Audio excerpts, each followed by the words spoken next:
Ça, c'est un point. Son utilisation, c'est on peut faire des chaises avec. Sa façon de se dégrader, c'est avec l'eau.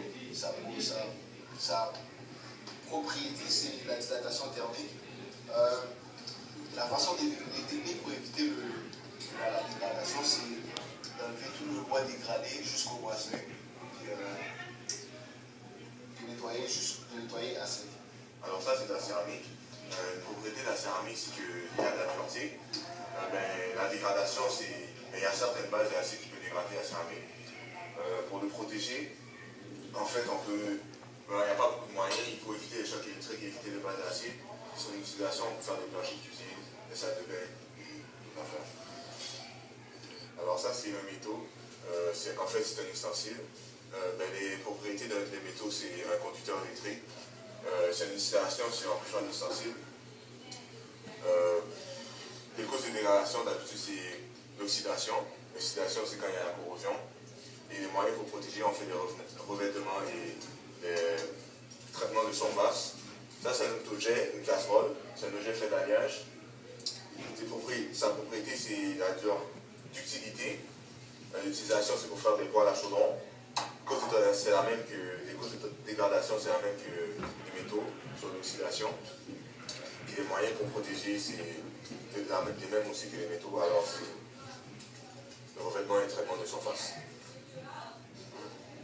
Les matériaux composites, on a choisi la bicyclette, mais il y a plusieurs sortes d'utilisation. On peut l'utiliser pour le skate, la bicyclette, des bateaux, etc.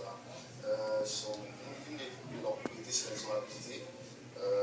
Sa dégradation, c'est qu'il peut avoir une déformation, une rupture au niveau de la matrice, ou une perte d'adhérence au niveau de la matrice et des renforts. Ça peut être une façon de protection. On doit s'assurer que dans la construction des matériaux, on doit s'assurer que ce ne soient pas des matériaux uniformes qui ont une bonne adhérence.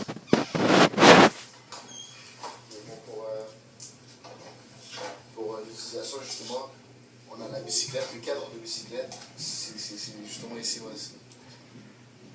en bleu.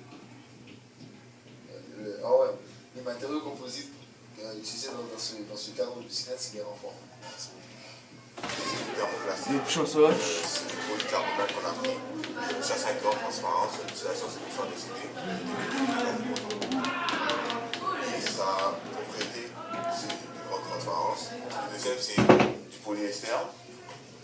C'est un thermojustiçable. Sa propriété, c'est de la résistance. Puis son utilisation, d'habitude, c'est pour faire des sacs à dos ou des vannettes même. On a un autre, du élastosmère. C'est un caoutchouc butadiène sirène. Sa propriété, c'est la résistance mécanique. Son utilisation, d'habitude, c'est pour des caoutchoucs, comme les caoutchoucs du bicyclette et les pneus. Et la dégradation des plastiques, ça se dégrade facilement parce qu'ils perdent leur additif et ils absorbent des solvants. Pour les protéger, on rajoute des antioxydants comme le noir de carbone.